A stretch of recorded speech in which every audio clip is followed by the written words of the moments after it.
Corona virus ऐसा है कि ये पूरी किसी एक जगह पे नहीं है, पूरी दुनिया में ये फैला हुआ है। कोरोना वायरस 19 जो है, इसके जो बीमारी ये है किसी उससे नहीं लगती है। ये आपस में मिलने से, ज़रा सी बात करने पे जो हमारे नॉइज़ होती हैं वो एकदम ट्रांसफर उधर उछलते जाते हैं, या बात करने में जो हमारे जो मुंह से निकलती है उसकी वजह से भी ये फैल सकता है और ये आदमी के उसमें आ जाता है। ये सोशल मिलने से, आपस में हाथ मिलाने या इस तरह से ये कोरोना वायरस एक दूसरे पे ट्रांसफ़र होता है।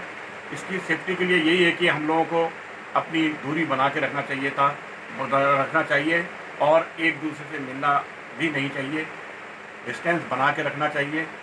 इसमें कई तरह के इलाज भी हैं हमारे यहाँ। हर पैथी के अंदर एलोपैथी के अलावा यूनानी पैथी भी है, होम्योपैथ भी है, नेचुरोपैथी और सिद्धा भी है। इसमें योगा भी इसका इस्तेमाल किया जाता है, योगा का भी यूज़ किया होता है।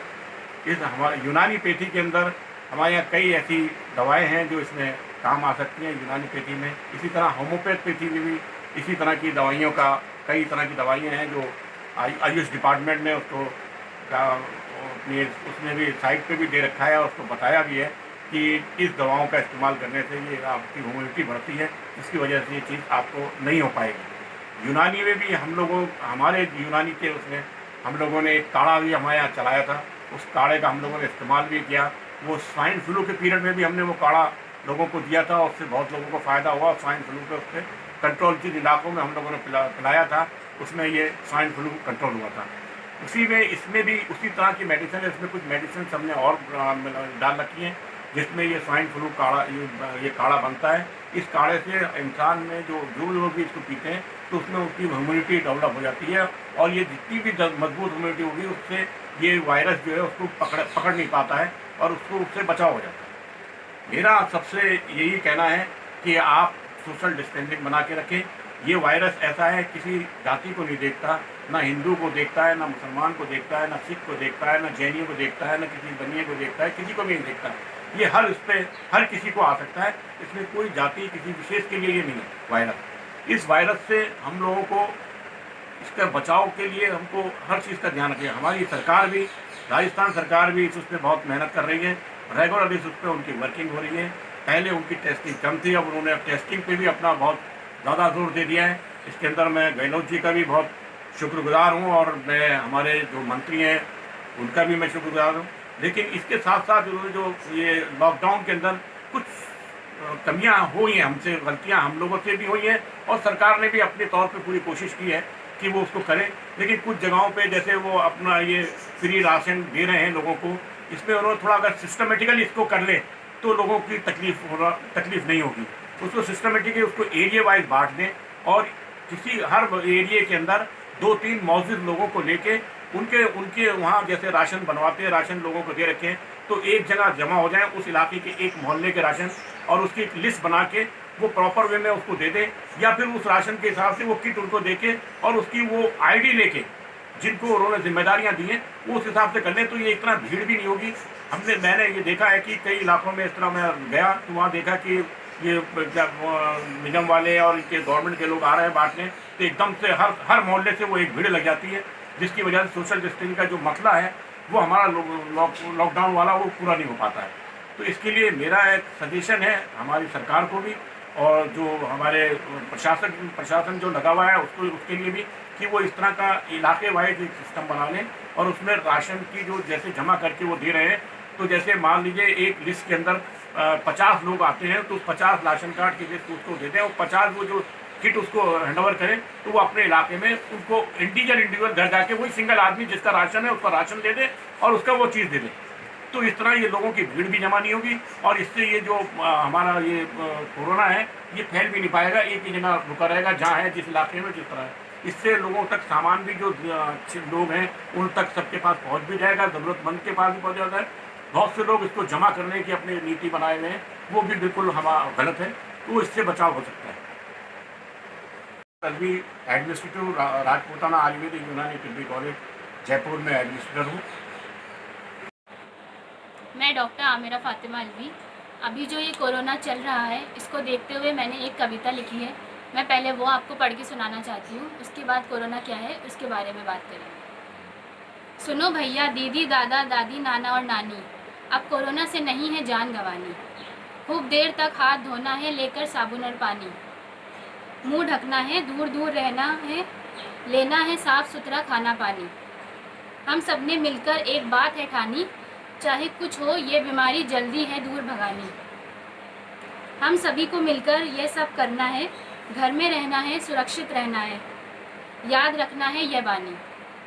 ईश्वर रक्षा उसकी करता है जो आप करे अपनी रक्षा, यह बात सबको है समझानी। हम सब एक हैं, एक है धरती, एक है देश हमारा। धर्म जाति के झगड़ों में इस संकट में देश को ना बांटें। सबका सहयोग ही इस संकट से हमको और पूरे देश को बाहर लाएगा। अब जैसा कि कोरोना आप सब जानते हैं, एक बहुत बड़ी महामारी पूरे देश में बल्कि पूरे वर्ल्ड में, पूरे विश्व में फैली हुई है, जो कि एक निर्जीव है, जिससे जो हर व्यक्ति, हर इंसान के लिए बहुत ज़्यादा खतरावार है।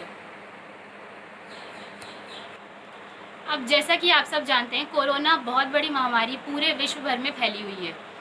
इसके लिए हमें अभी तक कोई दवा नहीं मिल पाई है पूरी दुनिया में, और इसका अभी भी खोज चल ही रही है, जारी है। इसके लिए सबसे बेहतर ये है कि अभी खुद से ही हम जितने प्रिकॉशन हो सकते हैं वो करें। जैसे कि हाथ धोना, अपने चेहरे को हाथों से ना छूना, हाथ को बराबर अच्छे से धोना, कम से कम 20 से 30 सेकंड तक हाथ को लगातार धोना। इसके अलावा अपनी रेस्पिरेटरी हाइजीन का ख्याल रखना, जैसे कि आपको खांसी, छींक या जो भी चीज़ आए तो सबसे पहले उसको या तो हैंकरचीफ में, रुमाल में या फिर टिश्यू पेपर में उसका इस्तेमाल करें। और अगर वो ना हो तो आप अपनी कोहनी का भी इस्तेमाल कर सकते हैं। मान लीजिए अगर आपको अचानक से खांसी या छींक आ जाए तो फ़ौरन आप अपनी कोहनी में ऐसे ढक लें कोहनी से, जिससे कि बाकी इन्फेक्शन और आपके ड्रॉपलेट्स जो है वो बाहर दूर तक ना जा पाएँ। इसके अलावा हाथ धोने का सही तरीका ये है कि WHO ने 6 स्टेप की गाइडलाइन निकाली है, जिसका तरीका ये है कि आप सैनिटाइज़र या साबुन अपने हाथ में अच्छे से लें। जैसे कि ये सैनिटाइज़र है, आप एक अमाउंट में सैनिटाइज़र हाथ में ले लें। उसके बाद सबसे पहले हाथों को ऐसे रब करें, फिर पीछे की तरफ करें, जिससे आपके पीछे के भी हाथ साफ़ हो जाएंगे। आगे आपके इंटरलॉक, आपकी उंगलियां जो बीच की हैं वो साफ़ हो जाएंगी। फिर चौथा स्टेप है इसका ये, जिससे आपके नाखून और ऊपर के पोर्स वो साफ़ होंगे। फिर अंगूठे में आप करेंगे तो अंगूठा भी अच्छे से आपका साफ़ हो जाएगा। और फिर छठा स्टेप ये है कि आप ऐसे अपने हाथों को बीच में ऐसे करेंगे, तो इससे आपके नाखून और आपके जो ऊपर के पोर्स हैं ये अच्छे से साफ़ हो जाएंगे। उसके बाद थोड़ी देर इसको सूखने दें सैनिटाइज़र में, क्योंकि सैनिटाइज़र से क्या होता है, ये सूख जाएगा, उसके बाद ये कोई इन्फेक्ट नहीं करेगा आपको। फिर सूखने के बाद ये बिल्कुल सेफ़ है आपके लिए। और अगर ये नहीं हो, सैनिटाइज़र से आपको ऐसे धोना है, और ऐसे ही आपको साबुन से और पानी से भी ऐसे ही हाथ धोना है। साबुन और पानी से धोने के बाद किसी साफ़ टिश्यू से आप अपने हाथ को डैप करके अच्छे से पोंछ लें। अगर वो नहीं हो तो थोड़ी देर सूखने दें, सूखने में वो अपने आप ठीक हो जाता है थोड़ी देर बाद। इसके साथ ही आपको सोशल डिस्टेंसिंग का बराबर ख्याल रखना है। जैसे अगर आप आम 2 लोग भी घर में बात कर रहे हैं तो कम से कम 1.5 फीट की दूरी बराबर से बना के रखें अच्छे से। उससे ये होगा कि कोई बात कर रहा है या कुछ हो रहा है, मान लीजिए उसकी इन्फेक्शन है या आपकी इन्फेक्शन है, तो सामने वाले के ऊपर इन्फेक्शन नहीं जाना चाहिए किसी भी तरीके से। हमको अपना भी ख्याल रखना है और सामने वाले का भी ख्याल रखना है। इसके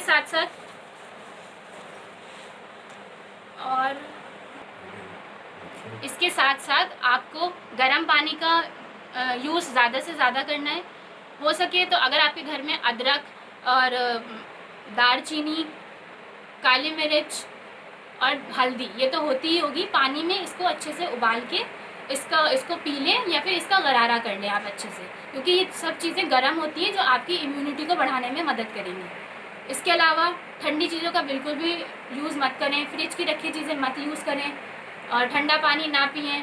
माना कि आजकल बहुत गर्मी है, सबको लगती है गर्मी और ठंडे पानी की बहुत ज़्यादा तलब होती है, लेकिन आपकी अपनी सेहत के लिए ज़रूरी है कि आप ना यूज़ करें उन चीज़ों को। और हो सके तो सादा पानी, नॉर्मल वाटर ही पीजिए। और एसी हो तो एसी का भी यूज़ कम से कम करिए, क्योंकि ठंडी चीज़ों से ज़्यादा इन्फेक्शन होने के चांसेस बढ़ते चले जाते हैं। धूप में 1 घंटा ज़रूर बैठें। सुबह के वक्त सुबह की धूप सबसे अच्छी होती है। आप चाहें तो मेडिटेट कर सकते हैं, योगा कर लीजिए आप ऊपर अपने छत पे या अपने लाउंज में जाके। बाहर जाने की ज़रूरत नहीं है, घर में ही करें तो ज़्यादा बेहतर है। और अगर आपके घर में आसपास प्लांट्स वगैरह हैं तो उनके पास में करें तो ज़्यादा बेटर है, आपकी ऑक्सीजन के लिए भी अच्छा है। और आपकी बॉडी हेल्थ सब चीज़ के लिए बहुत अच्छा है। तो इस बहाने आपको धूप में आप बैठेंगे तो वो भी अच्छा है आपके लिए। योगा धूप में ही करें। चलो। इसके अलावा आयुष की गाइडलाइंस के थ्रू यूनानी मेडिसिन में जो सिम्टोमेटिक ट्रीटमेंट के लिए कुछ दवाएं अवेलेबल हैं वो ये हैं कि शरबत उन्नाब का इस्तेमाल आप कर सकते हैं, तिर्याक अरबा, तिर्याक नज़ला, इन सबको आप जैसे शरबत उन्नाब है तो ये 10 से 20 ml दिन में 2 बार इस्तेमाल किया जा सकता है। तिर्याक अरबा 3 to 5 ग्राम दिन में 2 बार इस्तेमाल कर सकते हैं। तिर्याक नज़ला 5 ग्राम दिन में 2 बार इस्तेमाल कर सकते हैं। ये चीज़ें मतलब हल्के आपके खराश, ज़ुकाम, हल्की बहुत खांसी, नज़ला, इनके लिए मतलब बेहतर है, मतलब ये सिम्टोमेटिक ट्रीटमेंट के लिए है। इसके अलावा आप अपने सर पे और चेस्ट पे मसाज कर सकते हैं रोगन बाबूना, रोगन मोम से। और इसके अलावा जितना हो सके ज़्यादा से ज़्यादा आप विटामिन सी और विटामिन ई की चीज़ों का प्रयोग करें। जैसे कि विटामिन सी में जितनी भी खट्टे सब्जियां नहीं सॉरी जितने भी फ्रूट्स आते हैं जैसे कि ऑरेंजेस, संतरे और नींबू, जैसे नींबू की चाय में आप शहद डाल के पी लीजिए तो वो आपके लिए बेहतर है। और संतरा आज मार्केट में आजकल बहुत ज़्यादा आ रहा है तो आप उसका इस्तेमाल करें अच्छे से। उसके अलावा और सुबह मैक्सिमम ये है कि अगर आप लोग चाय पीते हैं तो नींबू डाल के चाय पीजिए, या फिर आपके घर में ग्रीन टी अगर अवेलेबल है तो वो पी सकते हैं आप। जैसे ग्रीन टी में घर पे भी नॉर्मल बना सकते हैं ग्रीन टी, वैसे ही तो लेमन और हनी डाल के पीजिए तो आपकी इम्यूनिटी के लिए अच्छी है।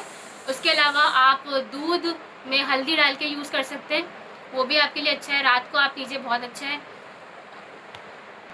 इसके अलावा दही और कलौंजी का यूज़ भी आप करिए, वो भी अच्छा है आपकी सेहत के लिए। कलौंजी आप सुबह नहार मुँह हल्के गुनगुने पानी के साथ ले सकते हैं। अब जो ये सब चीज़ें मैंने आपको बताई हैं ये सारी की सारी चीज़ें आपके खुद के घर के किचन में ही मौजूद है, आपको कहीं बाहर से लाने की ज़रूरत नहीं है। जैसे कि अदरक हो गई, अदरक, हल्दी, कलौंजी, काली मिर्च, दालचीनी, शहद, सारी की सारी चीज़ें जितनी भी बताई ये सब आपके घरों में मौजूद है। आप उनका इस्तेमाल अच्छे से करिए, आप खुद भी सुरक्षित रहिए और अपने सामने वाले को, अपने दोस्तों को, अपने नेबर्स जितने भी हैं उनको भी ये गाइडलाइंस बताइए और उनको भी आगाह करिए कि वो भी खुद सुरक्षित रहें और दूसरों को भी सुरक्षित रखें। अस्सलाम वालेकुम दोस्तों, नमस्कार मेरे हिंदू भाइयों को।